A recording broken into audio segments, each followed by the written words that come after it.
Happy Friday, ladies and gentlemen. So I've been thinking a lot about the role of solfege in the way that we learn and understand music. Solfege?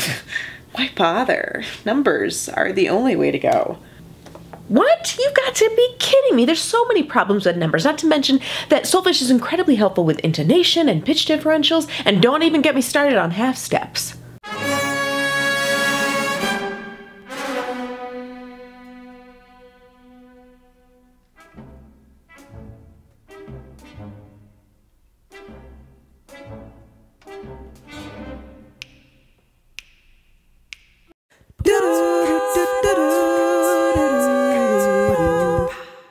Obviously, this was just a drama. I'm clearly at peace with this issue and many issues in music education. Says you.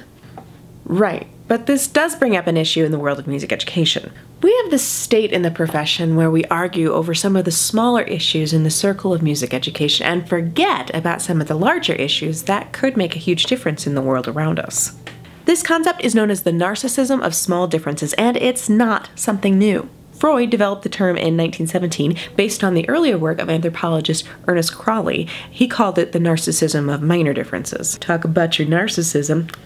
Basically, we worry about the small differences that are closely related and forget about the larger issues that there are to be dealt with. And music education is ripe with this problem. Jeez, you're such a downer. Ugh.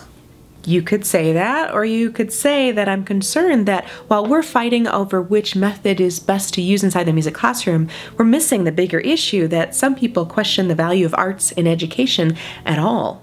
In other words, this is the music education equivalent of whether to pull toilet paper from underneath or on top. Exactly! Narcissism of small differences says we're missing the bigger issue.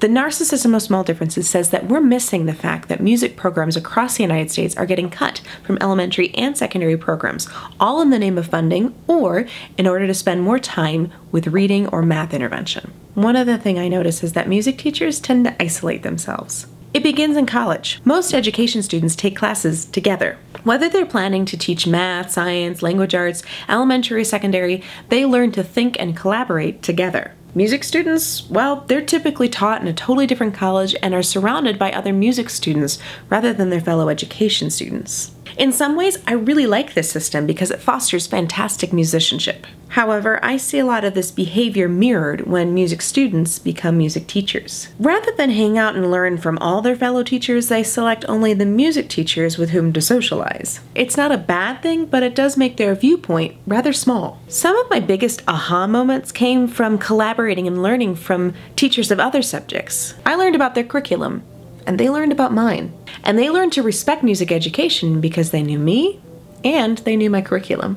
Music is also a jargon-rich field. So are many other subjects, but unlike math and reading, not everybody knows our jargon. I think it's easy to get caught up in the narcissism of small differences with other musicians because we like finding those people who understand our language and enjoy having those rich conversations with others who value those ideals. To be fair, it's a good idea to talk with other music teachers about the best way to teach music. I just hope it's not the only conversation we have. Whatever, you love talking about the qualities of modes or the intricacies of rhythm.